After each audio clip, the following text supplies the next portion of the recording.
की कहानी हमें स्टीव और जेनी से देखने को मिलती है, जहाँ पर स्टीव ईडन लेक पर जाने का प्लान बनाता है और जेनी को अपने साथ ले लेता है। स्टीव और जेनी बहुत ही ज्यादा हैप्पी कपल होते हैं। वहाँ से अपने सफर को आगे बढ़ाते हैं और एक होटल के अंदर रुकते हैं। कुछ दिनों के सफर के बाद वो ईडन लेक पर पहुँचते हैं, जहाँ पर वो खूब इंजॉय करते हुए नजर आते हैं। वहाँ पर एक बच्चों का ग्रुप आता है जो कि जेनी को बहुत ही ज्यादा तंग कर रहा होता है। अब वहाँ पर स्टीव को ये बात बहुत ही ज्यादा बुरी लगती है, क्योंकि वहाँ पर जेनी उनसे बहुत ज्यादा इरिटेट हो रही होती है। स्टीव उनके पास जाता है और उनको मना करता है कि इस म्यूजिक को थोड़ा कम कर दो।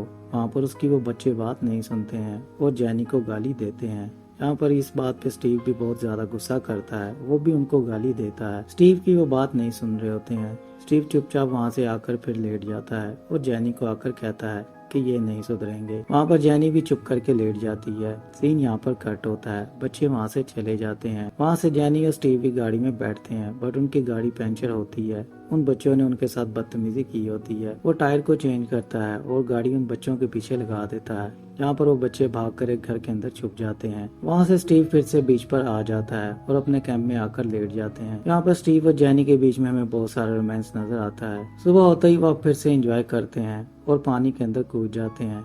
वहाँ से वो जैसे ही बाहर आते हैं और उनको गाड़ी की नहीं मिल रही होती है, जिसको स्टीव ढूंढना शुरू करता है और गाड़ी को जाकर देखता है। वो गाड़ी के टायर का पीछा करते हैं, जहाँ पर जंगल के अंदर चले जाते हैं। अब वहाँ पर रात हो जाती है, उनको उनकी गाड़ी नहीं मिल रही होती है। थोड़ी देर के बाद वहाँ पर बच्चे आते हैं जो कि उनको बहुत ही बुरी तरह गाड़ी से टक्कर लगाने वाले होते हैं। किसी तरह स्टीव और जेनी बच जाते हैं। अब वो उनकी गाड़ी लेकर वहाँ से भाग जाते हैं। स्टीव उनका फिर से पीछा करता है और जंगल के अंदर एक जगह पर वो रुके होते हैं, जहाँ पर स्टीव उनसे अपनी गाड़ी की मांगता है और उन्हें थोड़ा बहुत बुरा भला भी कहता है, जिससे उन बच्चों को बहुत ही ज्यादा गुस्सा आ रहा होता है। यहाँ पर स्टीव अपनी गाड़ी की चाबी लेने के लिए उनसे लड़ता है और लड़ते लड़ते उनका कुत्ता उससे मर जाता है। वहाँ पर उन बच्चों को बहुत ही ज्यादा स्टीव पे गुस्सा आता है। अब वो स्टीव से बदला लेने के लिए उसे मारने की कोशिश करते हैं। यहाँ पर स्टीव और जेनी भागते हैं। स्टीव अपनी जान बचाने के लिए गाड़ी भगा रहा होता है। वो बच्चे उनको मारने की कोशिश कर रहे होते हैं। वहाँ पर वो बच्चे उनके ऊपर पत्थर भी फेंकते हैं, जिनसे उसकी गाड़ी बहुत ज्यादा डैमेज हो जाती है। स्टीव किसी तरह वहाँ से लेकर गाड़ी को भागता है, बट एक दरख्त के अंदर लग जाता है,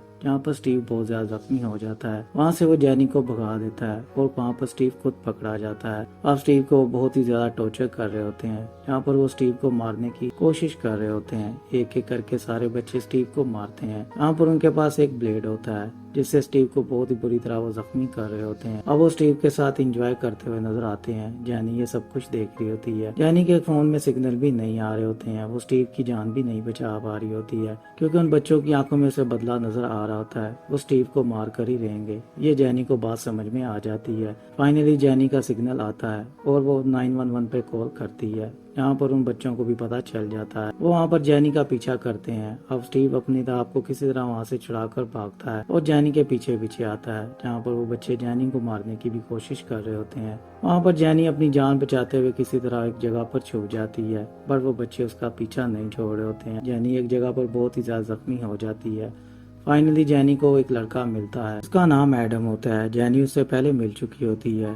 एडम उन सब लोगों को बहुत ही अच्छी तरह से जानता है। वो जेनी की हेल्प करने से मना कर देता है। जहाँ पर जेनी उससे फोन उसका मांगती है, उतनी देर में वहाँ पर सब बच्चे फिर से आ जाते हैं और जेनी को बेहोश कर देते हैं। वहाँ पर जेनी और स्टीव को एक जगह पर बांध देते हैं। वहाँ पर वो स्टीव के ऊपर पेट्रोल फेंकते हैं और स्टीव को आग लगा देते हैं। और वहीं पर ही वो एडम को भी पकड़ते हैं और एडम को कहते हैं तुम यहाँ से अब नहीं जा सकते हो। एडम उनसे बहुत ही ज्यादा डर रहा होता है। किसी तरह जेनी वहाँ से अपने आप को खोलकर भागने की कोशिश करती है और पेट्रोल फेंककर वहाँ से आग लगाकर भाग जाती है। यहाँ पर उस बच्चे को भी वो आग लगा देते हैं। वहाँ पर एडम का एक दोस्त होता है जो कि उसी ग्रुप में होता है। वो एडम की मौत से बहुत ज्यादा दुखी हो जाता है और बच्चे जेनी को मारने की पूरी कोशिश कर रहे होते हैं। किसी तरह वहाँ से जेनी भागकर एक कचरे के डब्बे में छुप जाती है और वहाँ पर जेनी भी बाहर आती है और एक बच्चा उसे नजर आता है। यहाँ पर जेनी उस बच्चे को वहीं पर ही मार डालती है। जेनी को इसको मारकर बहुत ही ज्यादा दुख होता है, पर जेनी किसी तरह वहाँ से भागना चाहती है। वो उनको मारना नहीं चाहती है। जेनी अपनी खुद की जान बचा रही होती है और जंगल में सरवाइव करते हुए नजर आती है।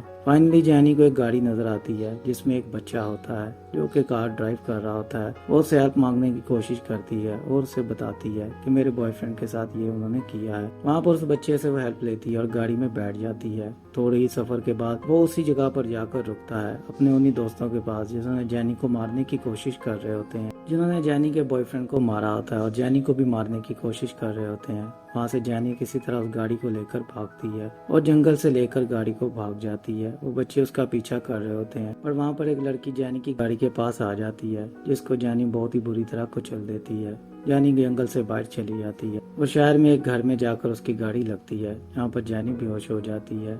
अब जैनी को होश आती है और वो सोफे पर लेटी होती है। जैनी उन बच्चों की फैमिली के पास ही चली जाती है हेल्प मांगने के लिए। अब जैनी को इस बात का नहीं पता होता है। जैनी उनको पुलिस को कॉल मिलाने को कहती है पर वहाँ पर वो उसको कहते हैं तुम्हें नहा लेना चाहिए, हम पुलिस को बुला रहे हैं। जैनी को वो वॉशरूम के अंदर छुपा देते हैं और उसे कहते हैं फ्रेश होकर आओ। उतनी देर में उनके बच्चे भी आ जाते हैं। वहाँ पर उन्हें कॉल आती है, यहाँ पर वो सौरभ के बारे में बताते हैं। अब जैनी उनके घर पर होती है। जैनी वहाँ से निकलने की कोशिश करती है। वो लड़का भी आ जाता है। वहाँ पर जैनी को उसके पेरेंट्स पकड़ लेते हैं और जैनी को भी मार डालते हैं।